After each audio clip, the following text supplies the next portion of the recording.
हाय दोस्तों, साक्षी math class में आपका स्वागत है। हम बेटा आज विज्ञान में अगला टॉपिक स्टार्ट करेंगे। तो हमारा जो अगला टॉपिक है वो है भाई मुख्य फोकस, यानी दर्पण का मुख्य फोकस। तो हम स्टार्ट करेंगे। परिभाषा भी याद होनी चाहिए इसकी, मुख्य फोकस।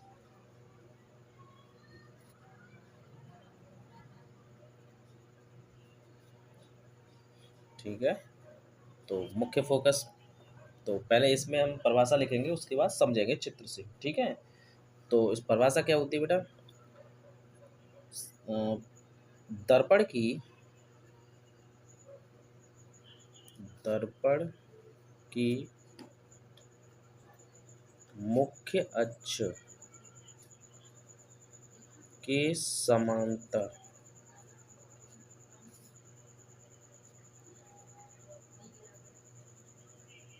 आने वाली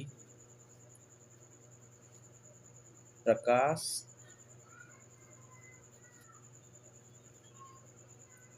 किरणें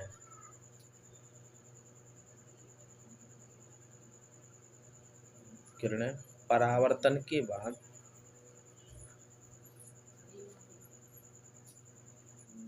के पश्चात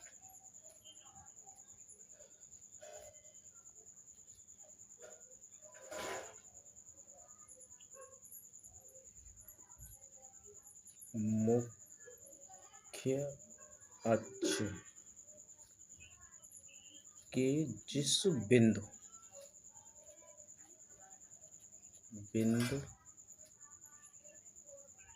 पर या वास्तव में या तो वास्तव में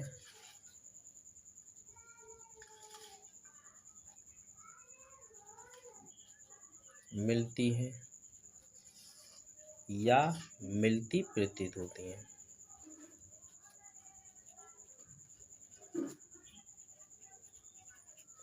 उस बिंदु को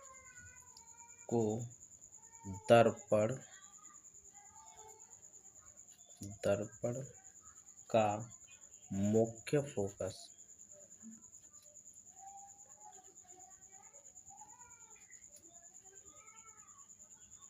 कहते हैं। ठीक है, इसे एफ कैसे कैपिटल एफ से प्रदर्शित करते हैं।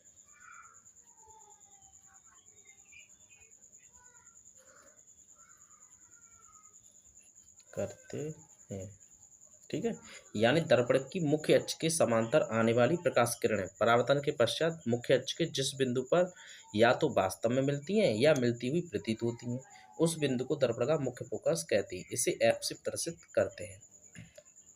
तो देखेंगे भाई, समझेंगे मुख्य फोकस दोनों के, अवतल का भी उत्तल का। तो अपतन दर्पण पहले समझेंगे, ठीक है ना। तो ये हमारा क्या है, अपतन दर्पण हम बनाएंगे। ठीक है, तो अपतन दर्पण हमारा ये है, तो इसकी ये मुख्य अक्ष हो गई। ठीक है, ये इसका पॉलिश किया हुआ भाग हो गया, पॉलिश कर दी हमने। ठीक है, तो क्या है, इसके समांतर आने वाली, तो पैरेलल आ रही है ना।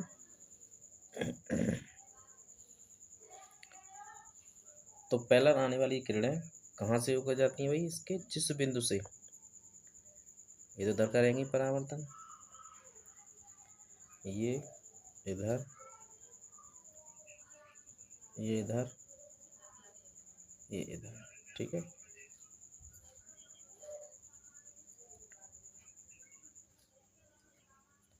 ये जो बिंदु है वो क्या कहलाएगा, मुख्य फोकस। इसके लिए ये क्या है, मुख्य अक्ष।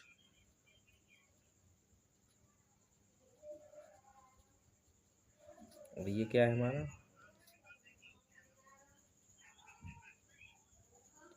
अपतन दर्पण। ठीक है, ये इसका ध्रुव है। तो ये अपतन दर्पण के लिए। ठीक है बेटा, अब हम बनाएंगे उत्तल का। तो उत्तल में क्या होता है, दबी हुए साइड से पॉलिश होती है ना।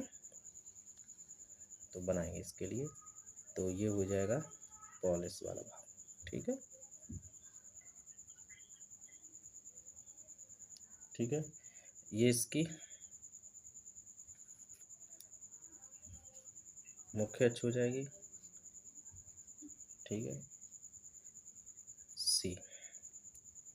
अब इसके समांतर, तो समांतर आने वाली किरणें, अब भाई ये समांतर आने वाली किरणें क्या होंगी, वापस जाती है ना, तो जिस बिंदु पर जाके मिलती हुई प्रतीत होती हैं,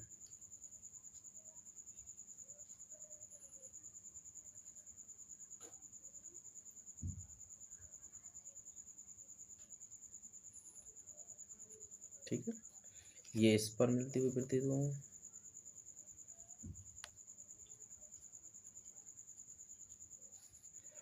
ये इस पर हो जाएंगी मिलती हुई प्रतीत,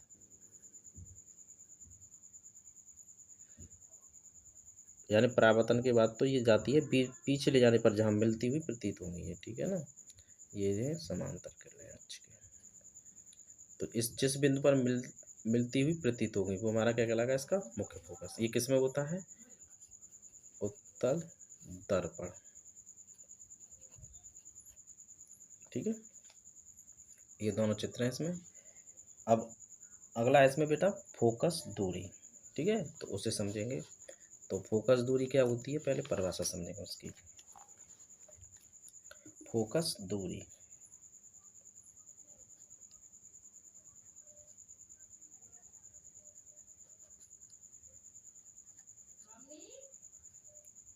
इसे इंग्लिश में कहते हैं बेटा फोकल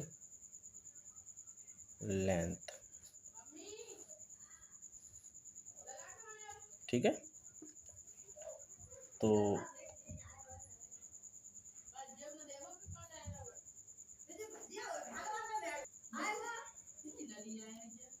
देखो किसे क्या होती है प्रसारता, दर्पण से,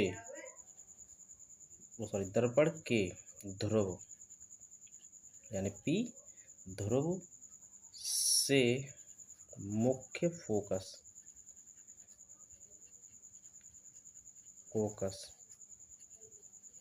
तक की दूरी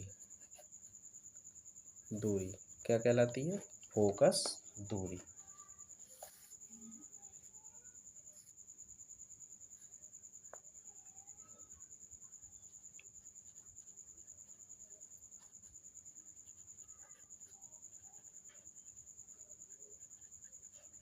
लाती है, इसे किससे, स्मॉल एफ से प्रदर्शित करते हैं। किससे प्रदर्शित करते हैं, स्मॉल एफ से। ठीक है, देखो कैसे, यानी ये ध्रुव है इसका, तो यहाँ से यहाँ तक की दूरी ये क्या कहलाएगी, स्मॉल एफ। और यहाँ से ये भी पी है, तो यहाँ से यहाँ तक की दूरी ये स्मॉल एफ। ठीक है, फोकस दूरी कहलाती है। अगला है भाई फोकस दूरी वक्रता त्रिज्या में संबंध। वक्रता त्रिज्या तथा फोकस दूरी में संबंध, relation between radius of curvature and focus length. ठीक है, तो ये क्या होती है बेटा, फोकस दूरी